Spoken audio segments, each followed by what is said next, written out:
রক্তের কোনো সম্পর্ক নেই, তবুও অজানা এক মানুষের মৃত্যুর খবর শুনে হৃদয়টা এমনভাবে ভেঙে পড়েছে। এই ব্যথা কি আগে কখনো অনুভব করেছি? নিজেকেই প্রশ্ন করি। সব সম্পর্ক রক্তে বাঁধা থাকে না। কিছু মানুষ না জেনেই না চিনেই হৃদয়ের সবচেয়ে নরম জায়গায় স্পর্শ করে যায়, আর চলে গেলে রেখে যায় নামহীন এক দীর্ঘ কষ্ট। কেন জানি মনে হচ্ছে এই শোকটা শুধু তার চলে যাওয়ার নয়, এ যেন মানবতার এক নীরব অংশের বিদায়। চেনা ছিল না, কথা হয়নি কখনো, তবু তার অনুপস্থিতি হৃদয়ে গভীর শূন্যতা রেখে গেছে। একটা জিনিস খেয়াল করেছেন?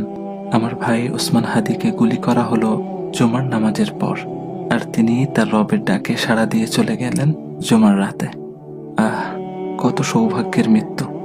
আল্লাহ সুবহানাহু ওয়া তাআলা আমার ভাইকে শহীদ হিসেবে কবুল করুক, জান্নাতের উচ্চ